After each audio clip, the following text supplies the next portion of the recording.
Jalen, what was your biggest takeaway from last night? The offensive variety of the Phoenix Suns. In game one, it was basically about fast break points and points in the paint. And then in game two, it was about the three-point shot. They made 20 of them, and they got them in a variety of ways. Off of drive and kick situations, in transition, catch and shoots. They had the Milwaukee Bucks following the basketball the entire game. And one play in particular, when they passed the ball around 7 or 8 times, and Ayton ended up with the dunk. It was really impressive to watch. And also the struggles of Drew Holiday and Chris Middleton. You're going to need those guys to show up with Giannis and form a big three, because that's what the Phoenix Suns have been getting. Terrific play from Chris Paul, scoring and assisting. Same with Devin Booker, and then Ayton down low giving them balance. But also, what about the young players coming in giving them quality minutes? Cam Johnson has been terrific, shooting 46% from three. He's been knocking down this shot.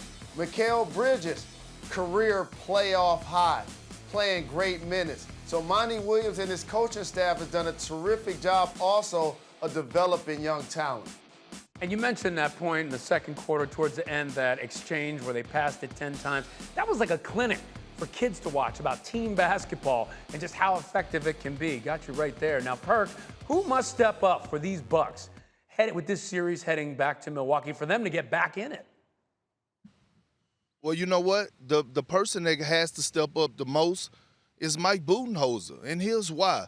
He has to put these guys in position to be successful. And when I say that, to Jalen's point, you look at Devin Booker and DeAndre Ayton and Chris Paul. Monty Williams are putting these guys in position to be successful offensively. Mike Budenholzer isn't. You go back to the Atlanta series when they didn't have Giannis. We saw what Chris Middleton and Drew Holiday were capable of doing. Even in game one, we saw Chris Middleton. He was in this bag. He finished with 29 points. But when all three of those guys are on the floor together, for some reason they're not clicking. And I don't know if Budenholzer need to find a way to stagger their minutes, to either sub out Drew Holiday early, bring him in off the bench, but he has to find a way. Now, with that being said, Drew Holiday and Chris Middleton has to show up to the party. I mean, they're only getting paid $177 million, and one is getting paid $160 million. So you got to deliver in great fashion. That's a lot of money. But the most, that's a lot of moolah, J. Rose. But Ryan and J. Rose, look, let me tell you something.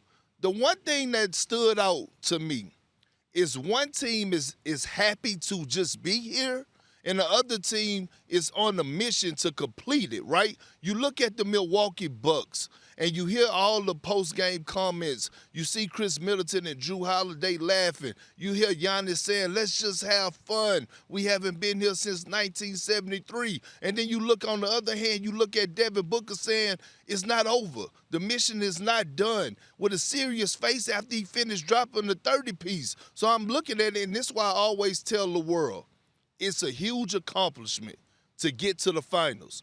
But you could get caught up in the moment of just being in the finals and not locking in to actually win the basketball series or a basketball game. So their mental, the Milwaukee Bucks, their mental has to be better.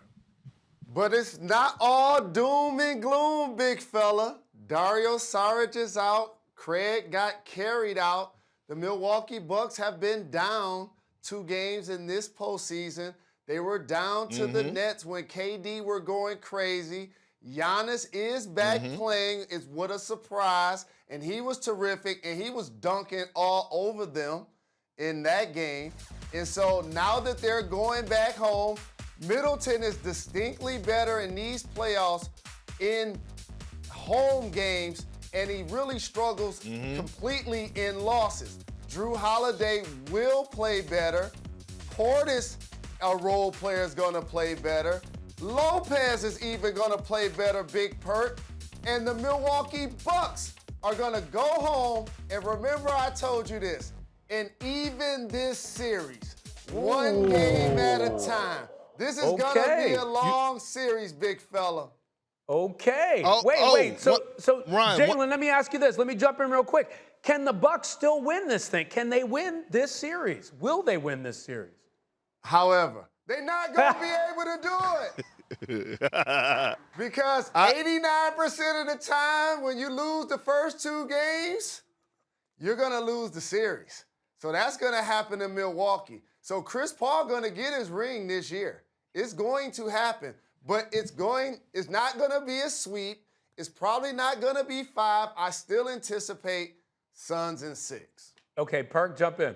Well, Jay Rose, we on the same page because I anticipated Suns in 6 as well. And look, you win at home, that's the first part of the job. You take care of home. And we all know that role players play better at home. Do I think Mikal Bridges is gonna go to Milwaukee and have 27 points like he did last night? Absolutely not. But I do think those corner 3-point shots that P.J. Tucker been clanking off the side of the backboard, he's going to make those. Brook Lopez is going to anchor that defense. The crowd is going to be rowdy in Milwaukee, and I'm with you, big bro, Jay Rose. This series will get evened up. Oh, I love it when you guys get together. Now, I got to get to this because I got to play a little game of over-under for Game 3. Let's get to the betting part of this. Okay, Perk, I'll start with you. CP3, over-under 22.5 points. I'm going with the under. I believe Drew Holiday is going to show us why he's a first-team all-defensive player, and I think he's going to be addressing CP3 like the numbers on the house. Jalen, let's talk Devin Booker, over-under 28.5 points. I disagree on that CP3 point because Bridges is going to be down. That means CP3 is going to be up. And that means so is Devin Booker. He still is a prolific scorer, guys. He's on a mission to be legendary. So, yes, both of those guys, in my opinion, are going over. Thank you for watching ESPN on YouTube. For live streaming sports and premium content, subscribe to ESPN+.